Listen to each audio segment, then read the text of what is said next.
Thank you. Okay, it's 5:29. We'll wait till 5:30.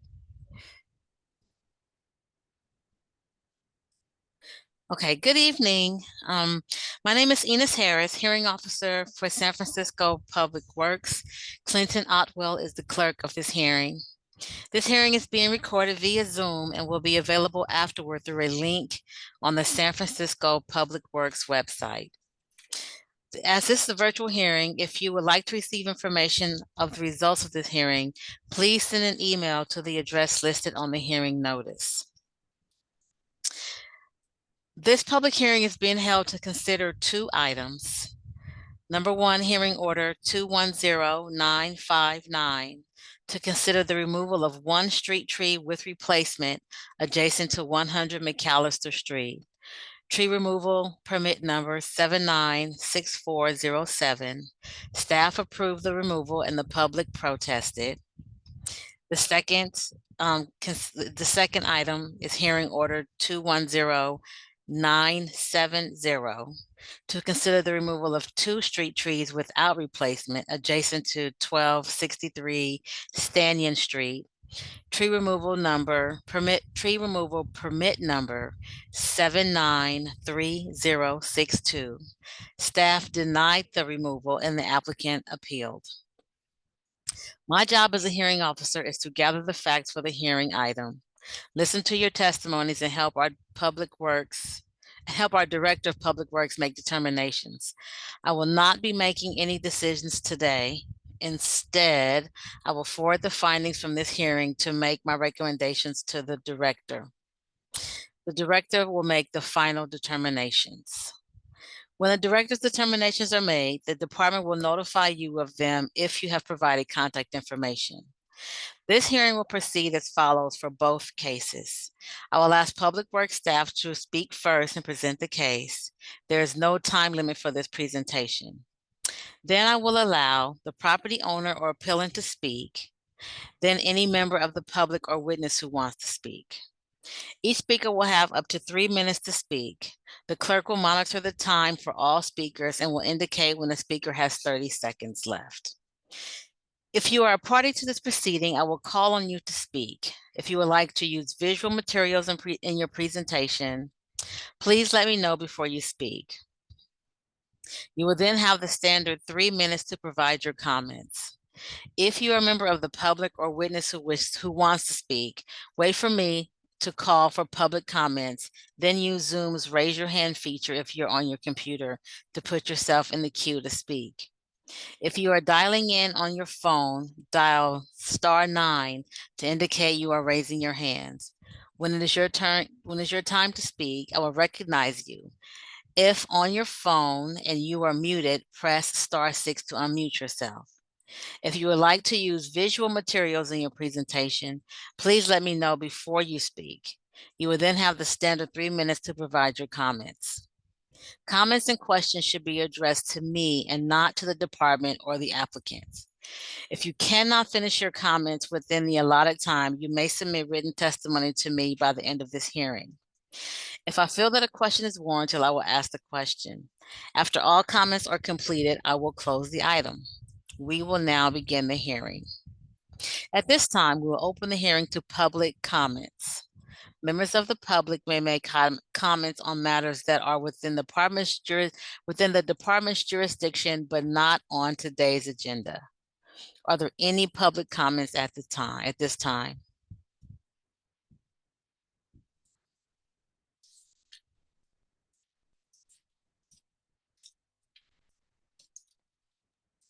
Okay, it looks like Josh Clip is up.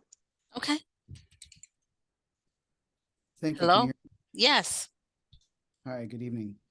I'd like to just make this general comment before we get into the items for tonight, that according to the 2023 San Francisco Urban Forestry Report, the city now has a 1,236 street tree deficit compared to the January 2017 street tree census. So what that means is in the last 6 years, San Francisco has not net gained a single street tree. Instead, we've lost over 1,200. And we're not dozens or hundreds of trees off of the tree planting goals set forth in our 2021 climate action plan. We're thousands of trees off of that goal. We're not missing our climate action goal by a little bit. We're not even in the same universe as our climate action plan. Importantly, the climate action plan was created in response to the city's 2019 declaration that we're in a climate emergency. So those goals set forth in the climate action plan, they're not nice to haves, they're need to haves. We already live in a city that has the smallest tree canopy of any major city in the United States. So when we talk about removal, we just need to understand the context in which this exists.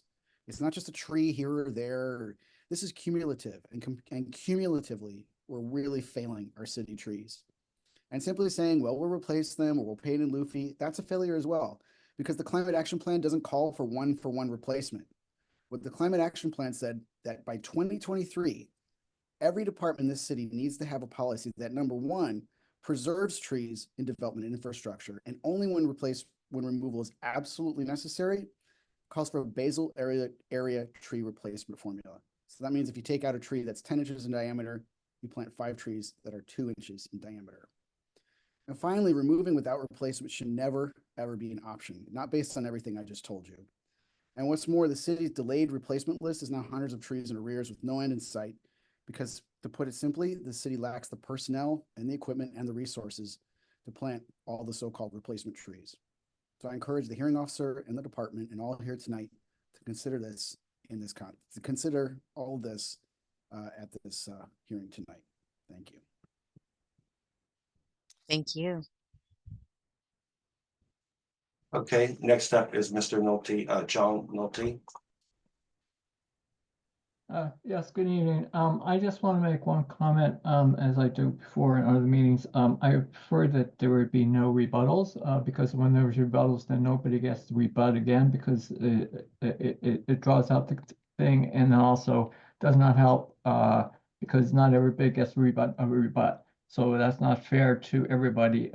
There shouldn't be any rebuttals of any person commenting. They have their 3-minute allotted time and no more than that. That should be a rule that you should be implementing versus this back and forth and letting other people rebut the things that are not relevant to. And also, this is a tree hearing. This is not something else of a hearing. So we're referring to trees in this hearing, and people seem to bring up everything but trees sometimes too. Thank you very much. Thank you. And next we have Michael Nolte. Hi, this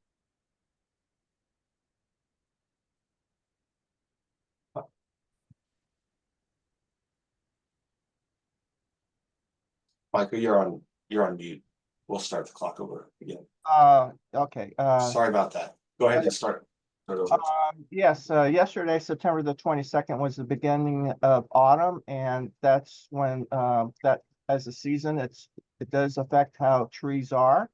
And I just want to make sure people take that into account when discussing any kind of tree. The seasons do make a difference, and that's just as of being a general comment that that should be just thought about. Thank you. Thank you. That seems to be the last public comment. Oh, yes, sorry.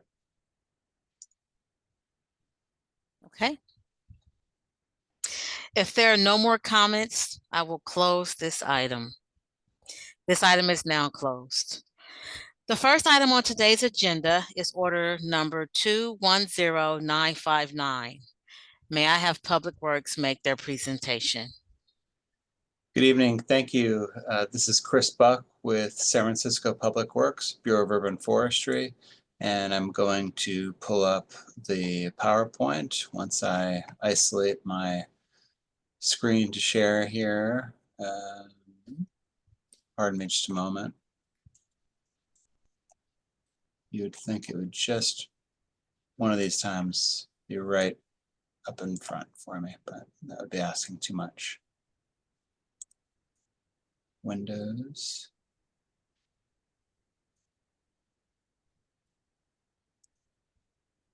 Okay, hold on just a moment.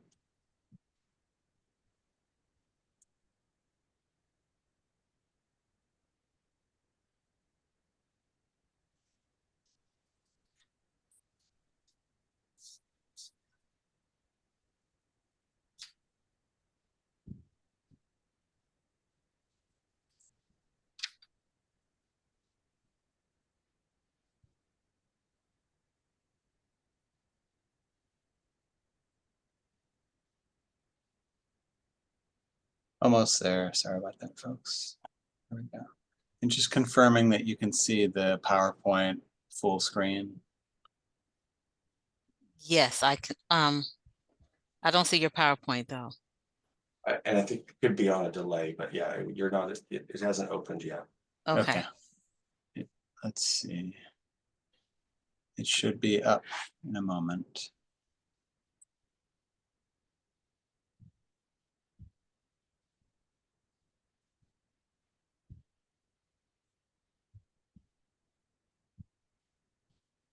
Still not up?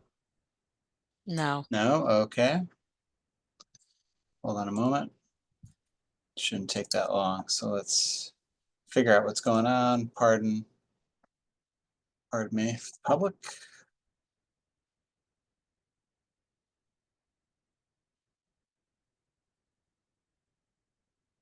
From the beginning.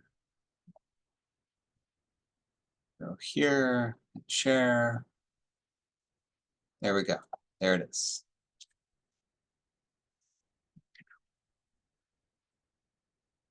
And give you a couple of One Mississippis and hoping it should be up now. Looks great, Chris. Okay, thanks so much, everyone. I will, there's a couple of nuances that just I can't seem to figure out. Again, staff with Public Works, Bureau of Urban Forestry, and going to go through a PowerPoint before we jump into our first case this evening.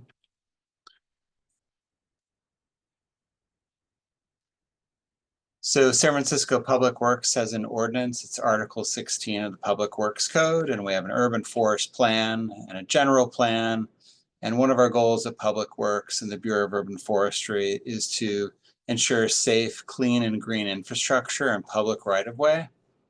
And our mission is to preserve and grow the urban forest while balancing the safety and needs of a growing and evolving city. Some of the images here show you different activities that take place while managing the urban forest, everything from maintaining or removing large trees to protecting trees and planting replacement trees. Also including significant trees that are on private property but within 10 feet of a public right-of-way. A Street Tree SF is the voter-approved initiative where the city assumed responsibility for maintaining all of the street trees in the public right-of-way. And our goal was originally to be on a 3 to 5 year pruning cycle. We're just past 7 years and still need to close out maintaining about 25% of the city. So we're still a little bit on our heels from COVID and the pandemic, and we've learned that we need to initiate contracting a lot more with about a year in advance of beginning so that we don't have a delay when contracts turn over.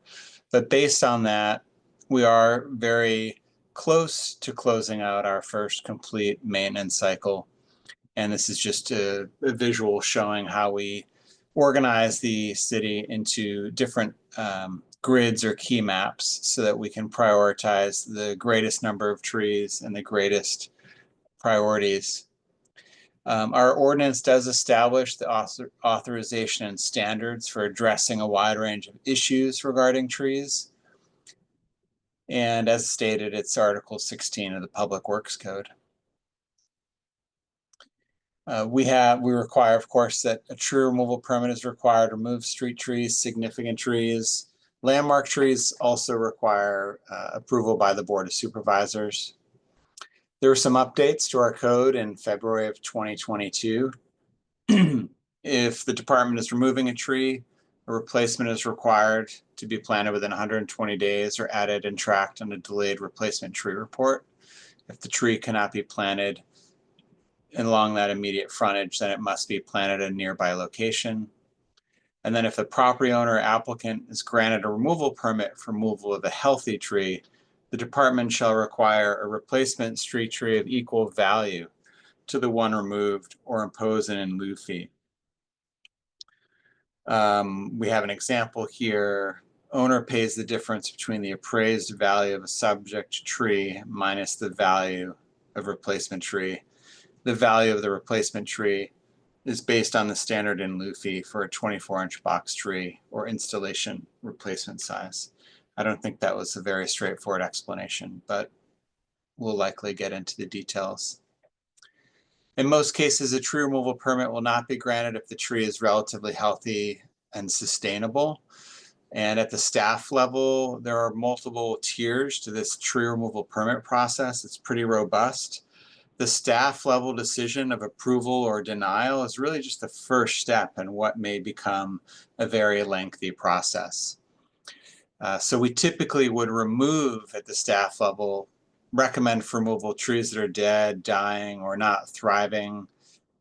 If the species for the location it's a poor species with very limited growth, is no longer sustainable, damage to private property, or if the tree becomes hazardous. These are some of the things that are weighed. If the tree is small or less than 4 inches in diameter and construction requires removal, we did loosen up the approvals when trees are very small to say, well, the tree could be replaced in kind. We had some tree removal permit conflicts with garage or construction. And when trees were very, very small, the code basically says, look, if it's a small tree, it can be replaced in kind. The department may grant approval on that basis. Other factors would be trees being destabilized by construction, if unavoidable. If there's no workaround, applicants must provide sufficient supporting documents. If tree is in good to fair condition, the applicant must pay appraised value for loss of the tree. And then we've got a number of different scenarios that get into some of the replacement options that we're now practicing on a regular basis. So moving on to the first case this evening is to consider the removal of one street tree with replacement adjacent to 100 McAllister Street. The subject tree is a ginkgo tree, and the tree removal permit is 796407. Our staff at Public Works, Bureau of Urban Forestry, approved the tree for removal, and the public protested. And what that means is we put the public notice on the tree and nearby utility poles, and also put it on our tree removal notification page to notify the approval and the intent of the applicant to remove the tree. So this particular application was submitted by formerly known as Hastings College of the Law, is now known as UC Law San Francisco. So pardon us, we may call it both things just so we're all clear what we're talking about. The reason for removal on the application is construction impacts due to the placement of a crane in this location. A few other informational items that our staff created for this PowerPoint. So the species is Ginkgo biloba. As you can see in this image, the tree structurally is in very poor condition. The tree's been vandalized. Again, it's going to be in conflict with the proposed placement of the tower and the crane. The site itself is replantable, and the final bullet point here says removal of one tree with a replacement of 4. We'll get into that in a moment.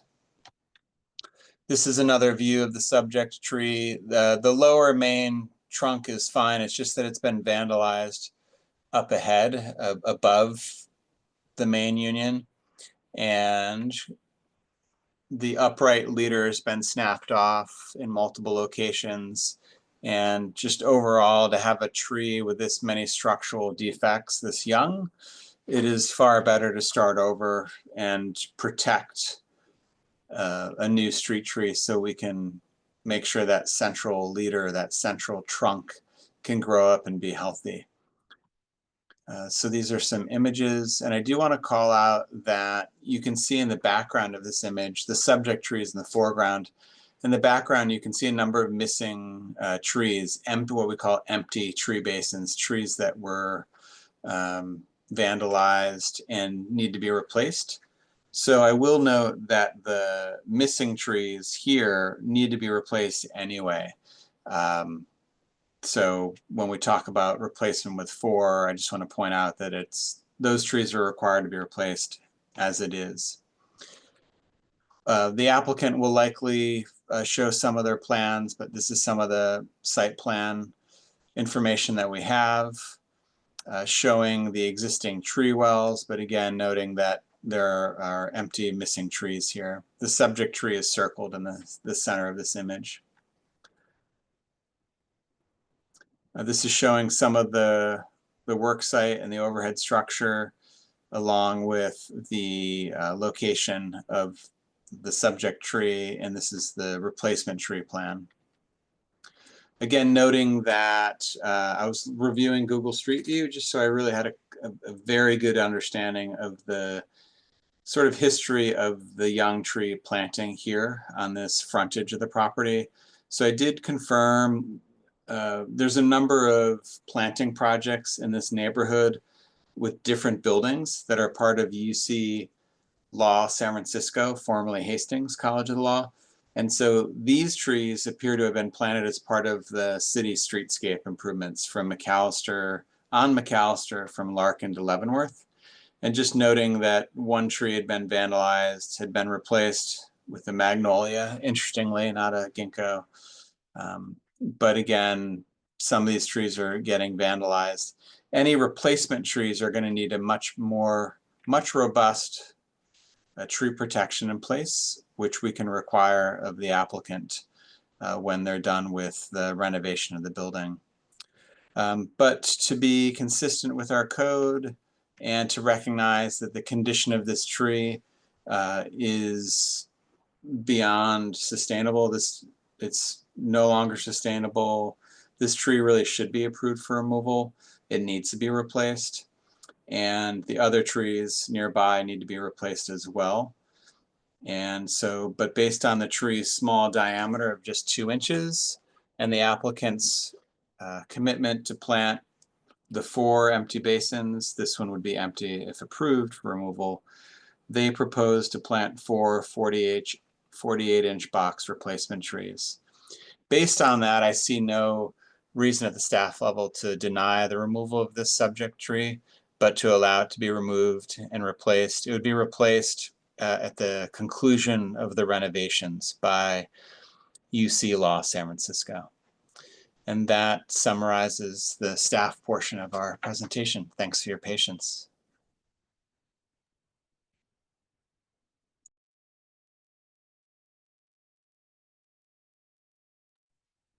Thank you, Chris. Is the applicant or appellant here to speak?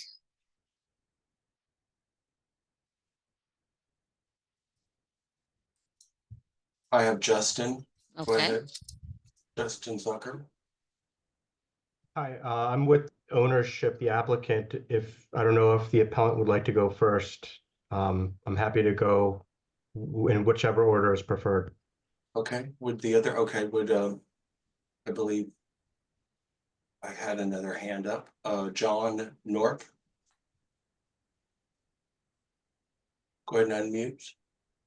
Sorry, Justin, please go ahead and talk. You represent our interests well. I think the appellant is John Nolte, who I think is on the line. John? He didn't raise his hand, but John, are you the appellant? Can you hear me? yes. Yes. The hearing officer already said that the order is B, so I'd rather hear the presentation versus talking about something that is not relevant to, again, the presentation is the reason why I have to hear that first before I can respond. And that's the order it normally goes. So don't change the order in which things go, please. Thank you. Okay, I asked for the applicant or the appellant to speak. Is the applicant or with the applicant? I'm happy as the applicant to go ahead. I just, Okay, other times I've had the appellant go first, so I just wanted to respect whatever you wanted as the hearing officer. let's have the applicant go first, please. Okay, cool. Can I share my screen? It's a little bit repetitive of Chris. He did a very good job, so I'll go quickly. Shouldn't take the full 3 minutes. I I just promoted you to panelist and you can go ahead and share your screen at this point. And I will start the 3 minutes now. Sorry about that, audio. As Chris had mentioned, the tree is in poor condition. These are the photos that he had presented. There is a large trunk wound on the side of it, and as was determined that the tree has a very poor structure. As highlighted by Mr. Buck, Director's Order 187-246 is actually very on point for situations like this, where there is an unhealthy tree that's not likely to recover, as highlighted by Mr. Buck. That is the situation here. So there, under Director's Order, there's a rationale and basis for removal because of its unhealthy nature. In addition to that, it's also eligible for removal due to the fact that it is going to be replaced with a greater diameter tree trunk. As mentioned, the existing tree is 2-inch caliper. These are the plans that were included with the permit application. It's a 2-inch caliper tree, and it will be replaced with 48-inch box tree, which will have a 5-foot clear trunk. That 48-inch box tree is typical to have a 3.5 to 5-inch caliper, which is significantly greater than the existing 2-inch. And the 5-foot clear trunk will also help. It's a larger stature tree, will help with prevention of vandalism. With the stems being higher off the ground above people's heads or at head level, we're less likely to have the future Anakin Skywalkers ripping off a branch to practice their lightsaber skills. The last point was the tower crane, which is being used for the structural seismic upgrades for the renovation of this 100-year-old building, necessitates it can only be located right there where that tree is. Unfortunately, we've looked at it. Representatives from the construction team are here if any questions come up that we can go over. What was that? Your 1 minute mark. We have 1 minute. Thank you. Yeah. So I'll just wrap it up there. If there are any questions, we're working to replace the subject tree, and in addition, those 3 other trees that have been vandalized and lost, not part of this application, but willing to voluntarily replace those so that we can beautify this. They will be all cohesive. All 4 trees, as noted in the replaced plant schedule there, will be 48-inch box tree ginkgos. With that concludes my presentation, but as mentioned, others from ownership and the construction team are available for any questions. This is the phone. Okay, thank you. Will Mr. Norp like to go next? No, I'm all good. Okay. Is there anyone else from the applicant pool that would like to speak? Okay.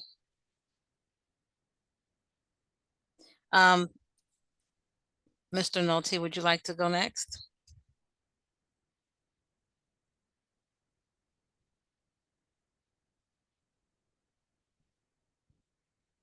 Go ahead, Mr. Nolte. Did you unmute me? Okay, I didn't see that thing. Okay, all right, so first off, as you heard from Chris Buck, this was a streetscape plan. There was state money that was put into place to plant those trees that were planted there, and now they're all gone. So I feel that Hastings has not done his due diligence. It's allowed these trees to die. It is not, again, these trees, if you go back again on Google map, you'll see that they were holes around each tree and a thing when they were planted. And so again, this is not the new. There's 2 parts to this. One, when you say that you're going to replace these trees, well, they're having a construction site there. So, I didn't hear anything about, well, you're not going to protect the tree because you want to take it out. But it's normal when you have a construction that you put back the trees afterwards. So there's nothing new here. And also Hastings before on this other property, because this is another phase of the rebuilding of their properties they have in downtown.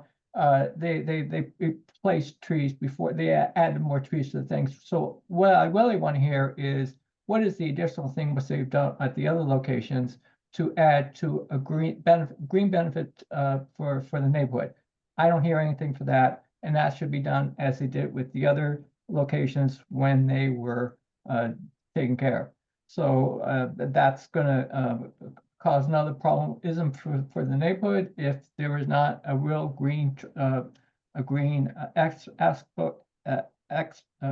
part of this renovation as they did with the other properties when they were renovated. So that is my concern, is that they're not doing that.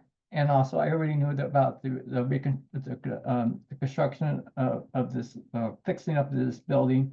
And then there will be more, another phase later. So I didn't hear a timeline, and also I didn't know how long it's going to take for this construction, which is also a critical thing to the neighborhood, because again, that across the street is in Plaza, and that is an entryway into the neighborhood, and now you're going to have a construction zone right there. And those trees will, and that area will be impacted by that construction as they did on the other end of the block. Again, another gateway into the Tenderloin. So I get very concerned about when Hastings has these things, because they ended up taking up more than one lane out of the use of the thing, and that's a two-way. We turned that into a two-way street. So now they're going to be probably closing that street, and that's going to also affect our neighborhood, which has not even been discussed.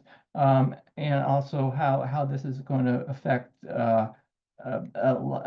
again, you want, that's supposed to be dorms up above, and you want some greenery for the people that are going to be living at that location when you fix those apartments up there. So I feel that's, again, where's the green aspect for this project? I don't hear that. It wasn't discussed. Didn't hear a landscape architect or 10 anything seconds. else. So thank you very much. Thank you, Mr. Oh. Nolte. We have Ja- Mr. Click next.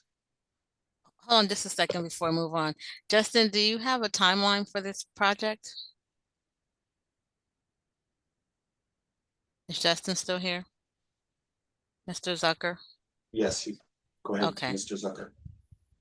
Hi, yeah, there is a timeline. It's slated, currently, we're hoping to have the tower crane erected come the new year. I open this, could we have Dave Johnson or Tiffany Choi is from Plant Construction? Could I have them respond to that? They would be better suited to provide a timeline. Yes, please. But I would want to just add one thing, is that it was mentioned that there were other projects and protective measures, and there was recent replantings done over a year and a half ago at a nearby UC Law SF property, and the same measures that were done there would be done here, and those trees are still in the ground, no issues there. So I just want to clarify that. Thank you. And I just gave Dave Johnson permission to speak, but who was the other person from construction? It was Tiffany, but if Dave answers, that'll be sufficient. Yes, Dave here. Hello. Good evening. Hi, good evening. What Uh, is the timeline? Oh, go ahead. I'm sorry. Yeah, go ahead. What's your question? Just the timeline for this project. The timeline for this project is the tower crane will get erected in April of 2025, and it will stay up for 20 months. And then the tower crane will come down. And we will not be taking up any lanes within the street. All the work that we do on the building, we will be using space within the property line and on the sidewalk. Okay. Thank you so much. You're welcome. Are there any other appellants would like to speak?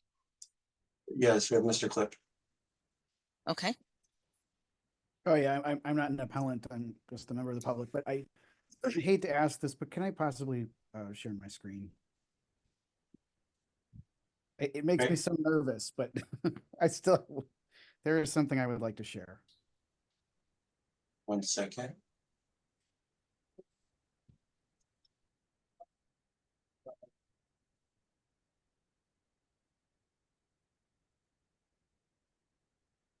Okay, you should be able to change it now or share it now.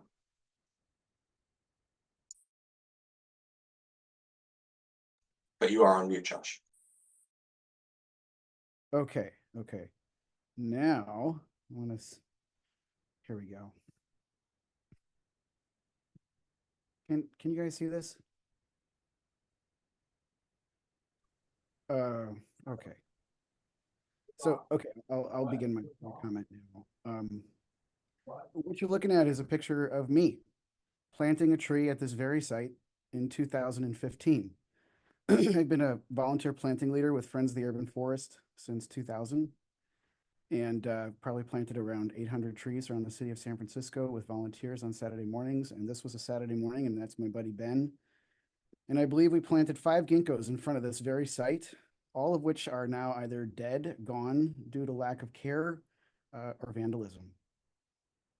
In the last, I want to say 5 or 6 years or so, this school has removed, I believe, around 23 trees within its footprint. So it's a pretty small radius, including 8 mature established olive trees that used to grow along Hyde Street. I've worked with the folks at this school on replacements for the trees that they've removed during construction. And Mr. Nolte referred to a green benefits agreement. And he's right about that. That was an agreement to a resolution to a tree permit appeal that went before the Board of Appeals. And I'm quite frankly not sure that UC, San Francisco School of Law, or not, I apologize, I don't know the title, that they ever followed through on that. I'm fairly certain that they did not completely do what they said they were going to do as part of that agreement. So as a member of the public and as someone who has personally put trees in the ground at this site, I'm getting really tired of these continuous removals over years against this backdrop of a lack of care once the new trees are planted by people like me for free on Saturday mornings, or the removed ones are replaced. So if this permit is granted, I would just like to see more than just promises, but actual conditions. This has been going on for a long time, but conditions that replacements are maintained to maturity, that there are agreements about how soon trees are replaced if they fail for any reason, and that trees will be maintained, that they will be protected. So we're not here in another year or 2 years or 5 years having the same conversation about this same site. Thank you very much. And please don't make me a panelist anymore. Thank you. Thank you, Josh. Are there any other members of the public who would like to speak? We have Mr. Nolte. Okay. Michael. Yes, this is Michael Nolte. You know, it's been a ongoing saga with the various properties of UC Hastings / SF Law, or whatever their current name is. You know, we deal with the regents, we deal with the CFO, we deal with the various changing administration of the people involved in the campus, and they've made multiple promises throughout the various iterations of what they're doing on campus. You know, they were going to put in a grocery store. They were going to do a variety of things that never actually materialized for the neighborhood, and it just keeps on happening. We've dealt with the you know, more trees for the neighborhood. They basically PR how they're going to help the Tenderloin because their campus is in the Tenderloin, but yet they're kind of quasi Tenderloin / a civic center. What I'm more concerned about is, you know, it was just mentioned that some 20 months of construction, and that they're not taking up the traffic lane, but then they're going to be taking up the sidewalk. And they basically, their footprint on this one site is a dormitory, and I don't know if that building will be utilized during the construction, but people still have to navigate around the neighborhood. And what's been mentioned is it's a very there's a lot of problems across the street from this development.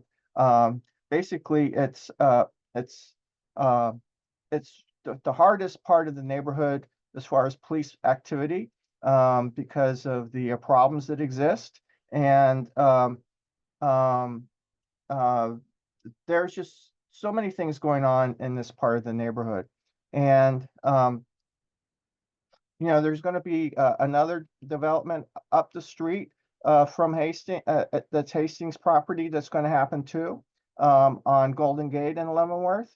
And that's the other part of this block. And so, you know, it's a question of the whole situation, not pieces of it. And, you know, that's why it was being asked, what is the greenery plan? Because it's really, the neighborhood wants to know. 1 minute.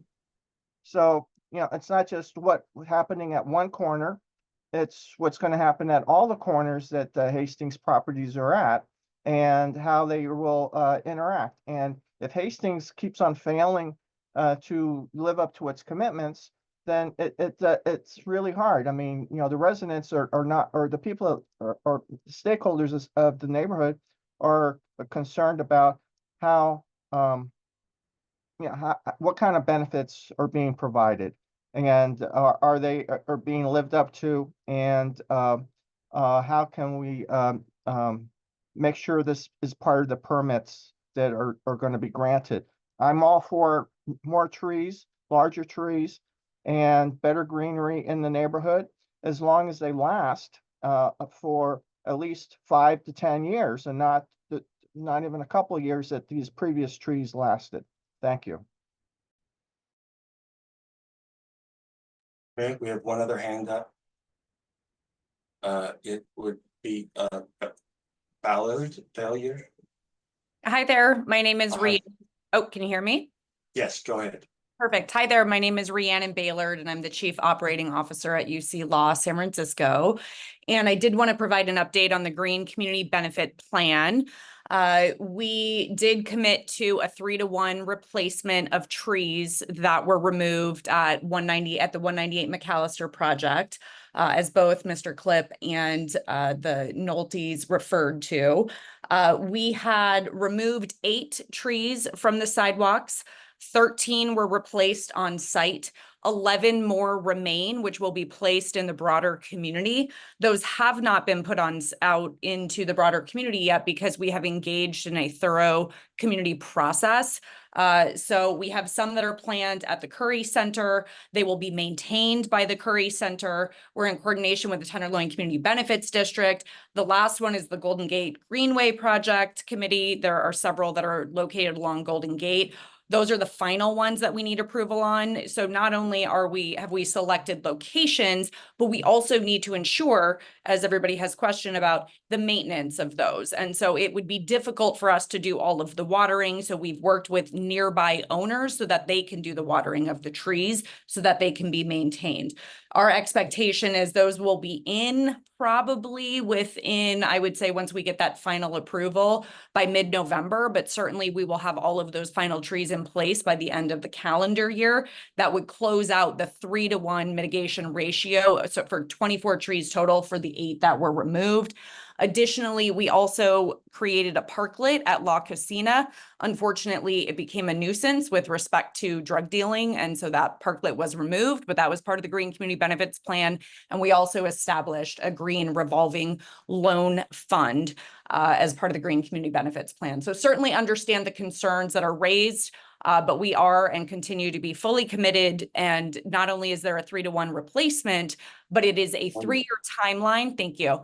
From the point at which the trees are planted, we have committed as part of that Green Community Benefits Plan to ensure that those are replaced. So if one does get vandalized, and the final thing I would say is, our neighborhood is really challenging. 40% or more of the trees are vandalized. We come in very often and the entire tree is hacked down. But we work with arborists to get those replaced, and that commitment continues. So we agree that we need to ensure the green spaces around the campus, and we're committed to doing that.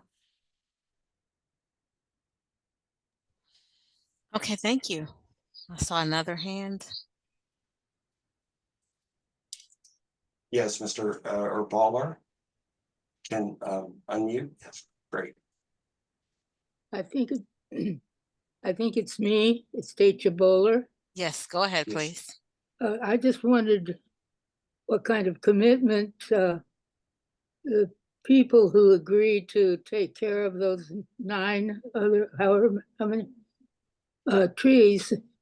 It's not nothing, you know. They got to keep doing it, and I don't know that you can reasonably expect neighbors to chip in just because you want them to. So that's my comment.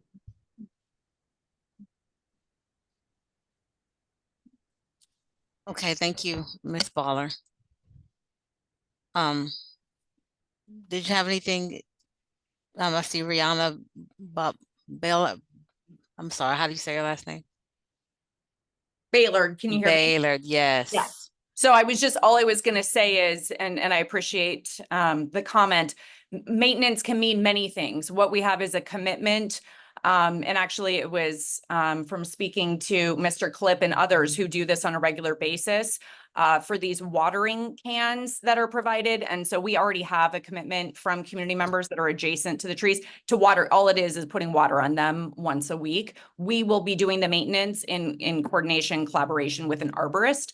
So it's just when I say maintenance by community members, it's watering of the trees once a week. Thank you for clarifying that.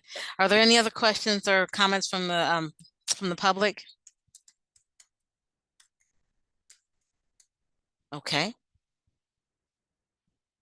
Mr. Nolte, have we heard from John Nolte yet? We have. We have. Yes. Mr. Nolte. Yes, see, you gave the CEO a rebuttal. I told you no rebuttals. Now you created a mess here, because the agreement for 198 was for one property, not 4 properties or 2 properties and so forth. So this is the problem I have, because it went to the Board of Appeals. All right. So they're creating a problem here when they talk about one location. Now they're working on another location, so there should be another another new plan for the new location, and then for the other location too. And this property, by the way, is at the corner, so they're going to be taking up two Leavenworth and Golden Gate will be under construction. So therefore, that again, the whole Leavenworth Street again is out of UN Plaza, so it's going to be affecting into the Tenderloin. So when they say they're not harming something, they are, because if you're not walking on a sidewalk, that whole sidewalk is now closed in 2 directions. When they take 2 years, whatever, to fix this building. So that green plan was for one property. I didn't hear, it wasn't at the time when it was agreed upon. It was agreed upon when it was appealed in front of the Board of Appeals, and I was the appellant, was for one location. Not 2, 3, 4 locations. So let's get this clear, okay? So now you're amending a plan that was agreed upon by the Board of Appeals. I question this tactic that's going on here. Thank you. Okay, thank you for your comment, sir. If there are no other comments are there any more on this one? Yes, and Are these now they're all 3 from people that have spoke. okay? So I will be happy to hear those. You can send an email. You can put your comments in the post. But if there are no new comments regarding this item, then I will close this item. So this item is now closed. The next item on today's agenda is order 210970. May I have Public Works make its presentation.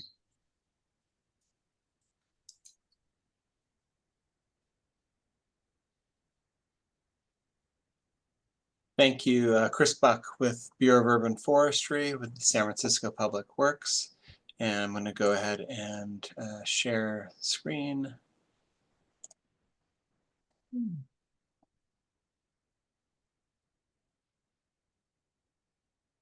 And let's bring this to the screen I wanted. Pardon me.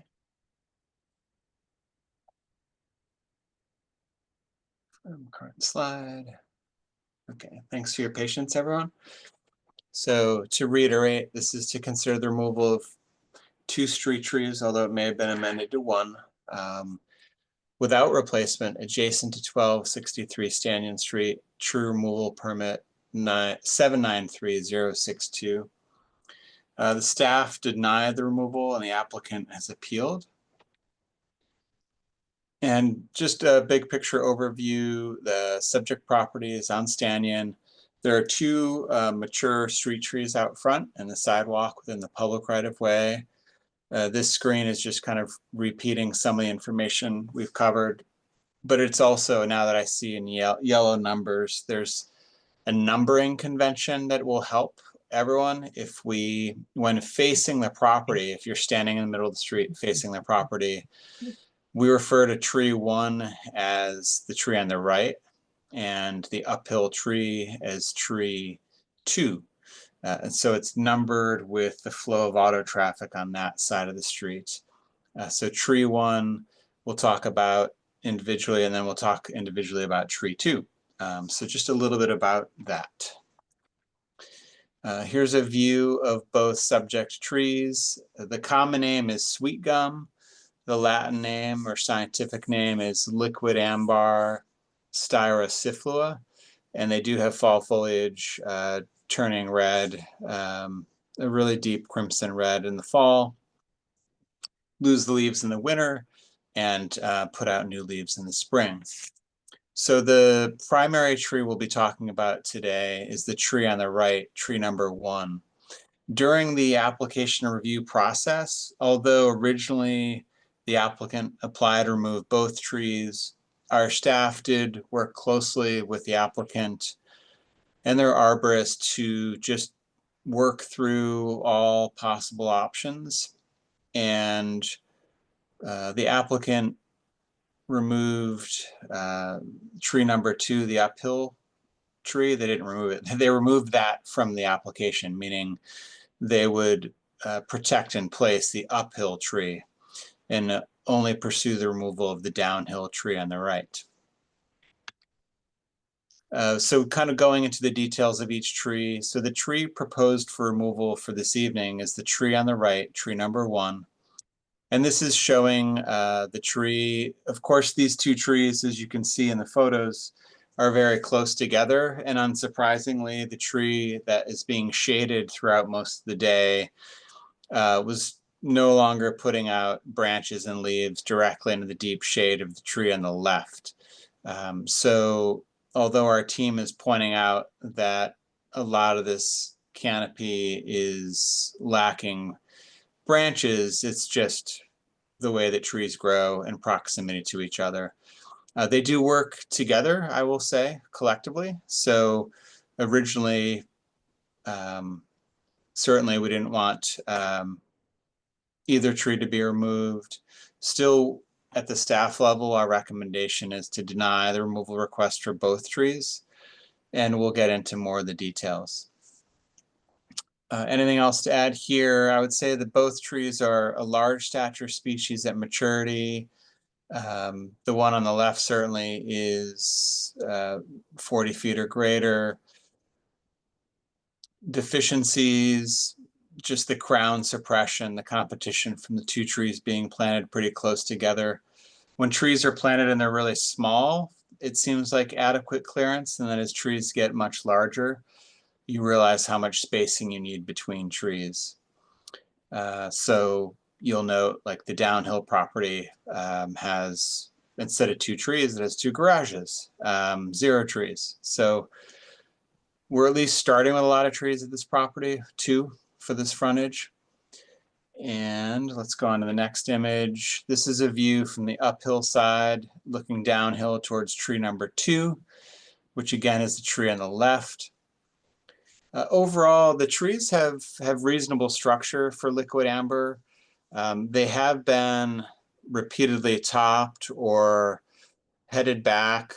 Some of that height has been reduced over time, as have a number of trees on this block. As you can see in some of the other photos, you'll see, if you look really closely, how trees reform its top after they've been cut. It's not good for the tree's health overall, but it has produced a more compact canopy overall than would otherwise have grown. So these trees would typically be even larger in terms of their canopy size had they not been headed back or had those reduction cuts made. But overall, the structure on the tree on the left, tree 2, is fair. The vigor certainly for both trees is good. Just going through some of the notes from staff is that there is sidewalk damage. Repeated sidewalk damage is a species pattern of failure for liquid amber. It's just something they do, unfortunately. And we typically do repair sidewalk around the species multiple times. So 1 or 2 times, potentially 3 times sidewalk damage, repairing it near a liquid amber is pretty standard. In some of the notes from our team, they stated that the species doesn't tolerate a lot of root pruning. I think they're at least fair. I don't think they're incredibly sensitive. There's some sensitivity. They did provide an arborist report. Mr. Leggett provided an excavation of the soil area between both trees, which is very helpful, and that's submitted as part of the application. Again, another view of both the trees, and the tree that the applicant is pursuing for removal is the tree on the right. Another view of both trees from the uphill side. I'd use this image from Google just to show the overall structure of the trees, what's hiding, behind the canopy of leaves. So you can see there's been some slight heading cuts that have created a regrown top. If left unchecked, as those larger branches become as those branches become larger, there is potential for them to break off. So not great, but it's certainly a much less severe than other trees. So it's not a serious concern at this point. Overall, I would call the structure fair on both trees. And again, looking at tree 2 on the left is the tree that the applicant is now willing to protect in place during construction. There will be root impacts to the root zone of both trees, but I do believe that even though staff is denying both trees, if approved for removal, we believe tree 2 could be, if tree 1 was approved for removal, tree 2 could be retained. This is a view of sidewalk. Note, this is a 3.5-year-old, almost 4-year-old photo showing sidewalk damage. There's been multiple rounds of sidewalk repair on site. So the tree number 2 on the uphill side closest to us in this image is the larger, healthier of the 2 trees. And the tree that the applicant is pursuing for removal is this downhill tree. Another image of the uphill tree 2 that would remain, again showing that the sidewalk, there's some bricks lifted up within the tree basin, which is pretty typical, but you can see here the sidewalk has been repaired as of 2023, so after that previous image was taken, and the sidewalk is being damaged again. So even though it was repaired just a couple of years ago, it is being damaged again. So we do acknowledge that the species can be challenging to maintain, but the value for climate, environmental, social, economic, all the reasons why we love street trees, it's still worth that, replacing the sidewalk. This is tree 1 on the downhill side, showing some shaving, slicing on the right and around the utility box in that lighter color. And then again, signs of repair that were made years before in the uphill part of the image behind the car. So just acknowledging that there is repeated sidewalk damage occurring here. Now, regarding both trees, tree number 2 was withdrawn by the applicant. The critical root zone will still be impacted, but we don't believe it would be impacted to the point that would make the tree unsustainable. We believe it can still be retained. It appears due to utility conflicts that neither tree, if approved, could be replaced due to utility conflicts. And when we evaluate trees at the staff level, even though an applicant may have construction-related or project-related goals of their own to remove a tree, to do something to their property, as arborists, we do try to remain arborists. We're not planners. We're not here to criticize what the applicant is trying to do with their property. But we do look at a tree and say, okay, is this tree relatively healthy and sustainable? And if the answer is yes, it's easiest for everyone if at the staff level, arborists are simply saying there's no compelling reason to remove the tree. The applicant needs to explain the reasons for doing so. So that's a little more background about how we make our decisions at the staff level. And that's it on that presentation. I didn't mean to end it so abruptly. We'll do stop share. So I will note again, the applicant originally applied to remove both trees. They've pulled back on pursuing removal of tree 2, the larger tree. They're still pursuing removal of tree 1 on the right. The Buff staff still denying that removal, and the applicant has appealed our staff level denial. So what's up for discussion tonight is just the tree 1, the downhill tree. If approved for removal, as our code requires, it states that replacement value would need to be achieved, and that would be done through an appraisal. There's a process for appraising the value of a tree through the Council of Landscape Appraisers, and it's administered by the International Society of Arboriculture. And so one next step for consideration for you as the hearing officer is that I should have our staff conduct that appraisal, just so we know what that number is. I don't see that it's included here, so I don't believe our staff has done that yet. But that would need to be a condition of approval, would be to have the value of that tree, landscape value, paid for. And it's not what the climate action plan calls for, the basal area. It's the value. So this is a little bit different. With that, I think that probably covers enough information. And to be consistent with how we've handled similar cases, again, at staff level, we're saying, we wish that the department deny the removal of the subject tree. Thank you. I do have a question though, Chris. So Sure. the purpose of the application is that, do they want to remove it because of construction?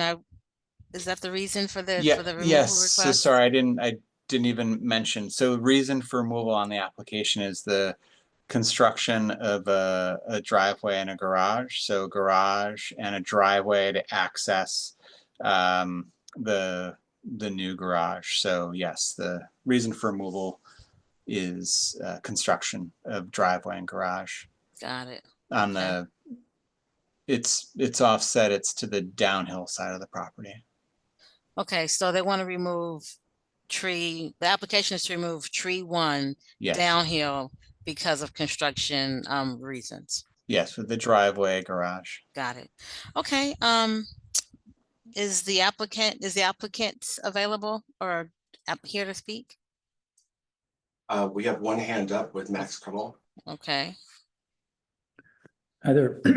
Thanks for the chance. I'm the owner of the property. I've been living here for 7 years now, family of 3. we were putting in our garage to accommodate, we have children that use that, we want for bicycles, for example, that we can't store in the house at some point. I think you've left off some incredibly important points about these trees. The liquid ampers were planted all along Stannion in the 30, 40 years ago. They've been falling. My next door neighbors, in the picture you show, that fell and crashed on a car about 2 years after we bought our house. Another 3/4 of one just fell just 2 weeks ago. So these are kind of not appropriate trees for this street, and that's why the original arborist suggested that we take them out and replace them. That was the reason for 2. The other part of that I think you left out is kind of important, is that the roots. We've had to replace the sidewalk pretty much every year, or it's been shaved down by the city, or one or the other of us have had to do this.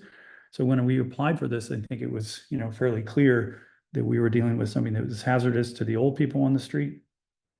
And we were doing a lot of work to take care of that. And ultimately as we've done the construction and the problems have been revealed by these root systems that are also inculcating our sewer line, we're looking to essentially get a sewer line between the 2 of them. And as you also pointed out, but maybe didn't emphasize enough, these are very close together, which is creating both the arbor problem between the tree one being very stunted and indeed this root problem between the 2 of them that are basically thrusting up the sidewalk.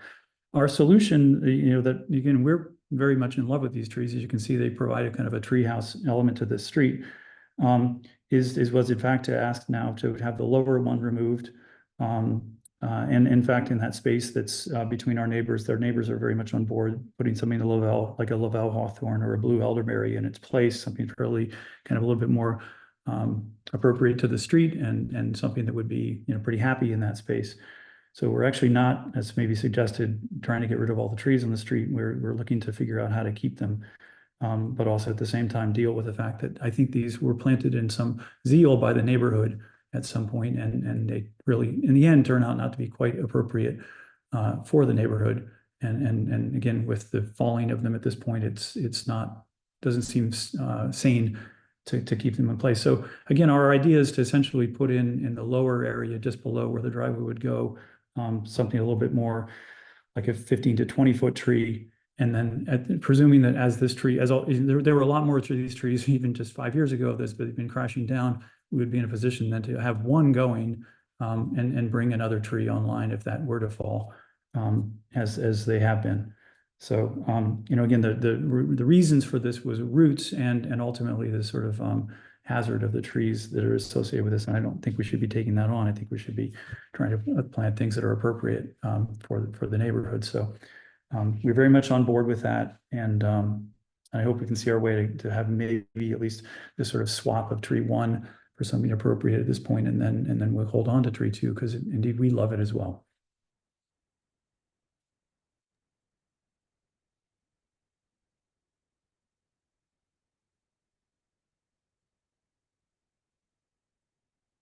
Sorry, you might be muted. Oh, Sorry about that. Thank you, Mr. Crummell. Yeah, you're welcome. Thank you. Clinton, do we have any other another appellant, or are we moving on to members of the public who would like to speak? we have one hand up at the moment, and that is Mr. Clip. Okay. Mr. Thank you. Clip, go ahead. Can you hear me? Yes. Okay, great. As the city's urban forester said, he and his staff of certified arborists have evaluated this removal application based on the health of the tree. And based on their expert opinion, this tree is viable. And there's been no expert evidence or documentation offered to the contrary. This removal application is not based on the health of the tree. Otherwise, we'd have competing arborist reports. And we don't have those because that's not what this discussion is about. This is about the installation of a garage. This home was built in 1900. It's worth over $3 million, and the homeowner does not have to cover the cost of sidewalk repair due to tree damage. That's now done on taxpayer dollars, thanks to the 2017 passage of Prop E, which is now Street Tree SF. So for a home this historic, somehow we've managed to maintain that sidewalk for 124 years without having to kill trees. Again, the real reason we're talking about this is for a garage. And I imagine many families have lived in this single family home for 124 years, and this home has been fine without a garage for 124 years. I I'll take issue with the representation that all possible issues were considered, because one option is to not permanently remove green infrastructure so that we can build a shelter for a combustible engine, or alternatively to improve our property values. This is exactly what our 2021 Climate Action Plan called for. Remember, the Climate Action Plan was created because our Board of Supervisors passed a resolution saying we're in a climate emergency. We need to start acting like this. If people of good conscience and who believe in science can agree that we're in a climate emergency, then permanently removing a tree for a garage is exactly the opposite of what we need to be doing right now. This neighborhood has existed for 124 years. This is not the direction we need to be going right now. Thank you. Thank you.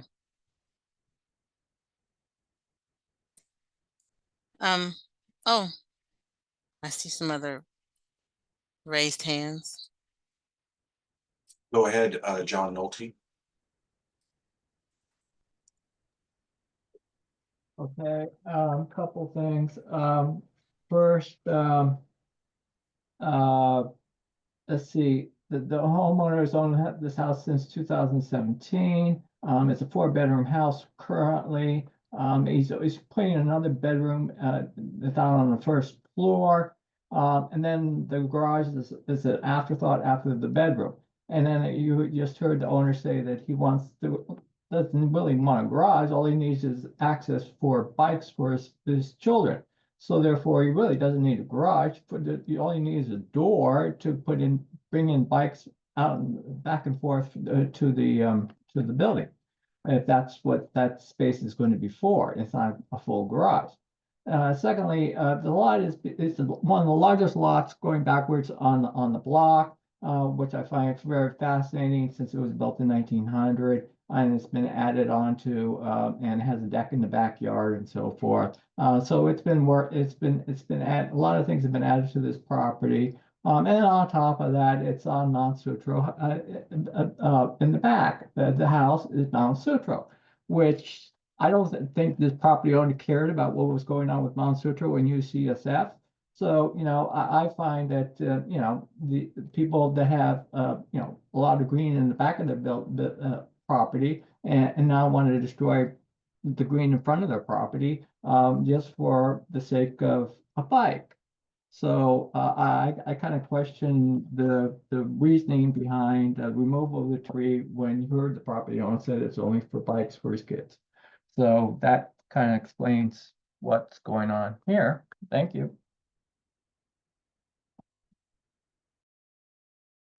Thank you, Mr. Nolte. We have the other Mr. Nolte, Michael. Okay. Well, I don't know where to begin. It seems, there are plenty of street trees already on the street, and there's a reason why there are trees. It's, the well-being of humans need trees to breathe, and that's the purpose of trees.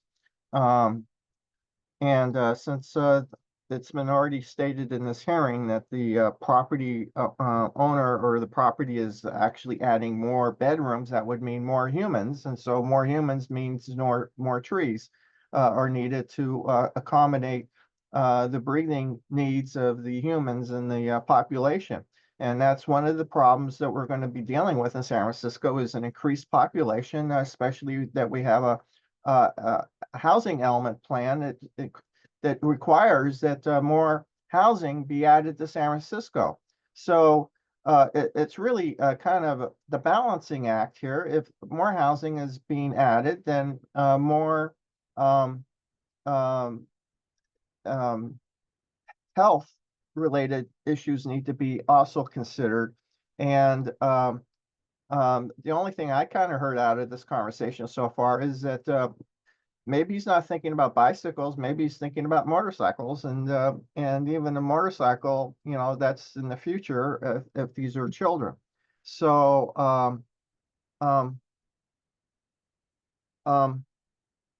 and then there's the issue of the agenda. The agenda says the removal of 2 trees and somehow we're getting to 1 tree. So I'm kind of confused of what's really on the agenda. If it's being 1 tree, then it should have been changed to that. or or a new permit should have been issued to mention only one tree. So I'm also concerned about how the agenda was actually put together. Is there a permit for one or two? If there's a permit only for one, then there should be a permit for one. If it's a permit for two, then we should be talking about both trees. So I'm not concerned. I'm also concerned about the public not understanding really which what's being really discussed. Since the department has basically denied both trees being removed, then I'm for both trees not being removed. Thank you.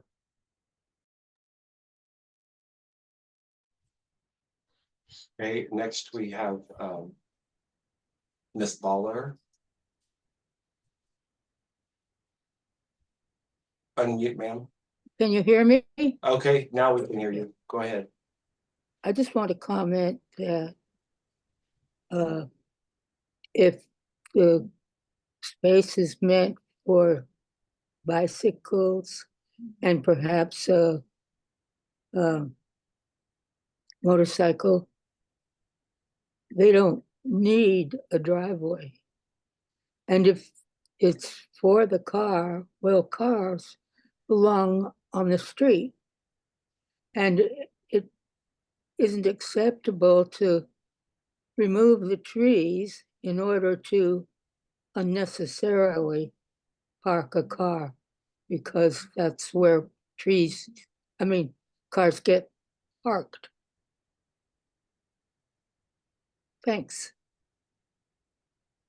Thank you. We do have another hand up from Mr. Crummell. However, he did previously speak, but he doesn't have to. So I don't know if that would be considered a rebuttal, and we don't have to get. Yes, if they've already spoken, then they can definitely send an email with the rest of their comments if they're out of time.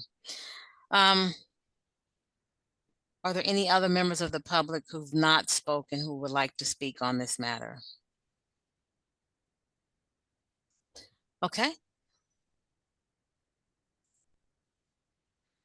So this matter is now closed.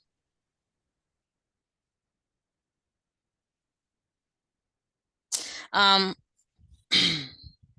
there any public comments on any of the items on the agenda? If you've spoken already, you may not be able to speak again. This is for those who may have come late and did not have a chance to speak.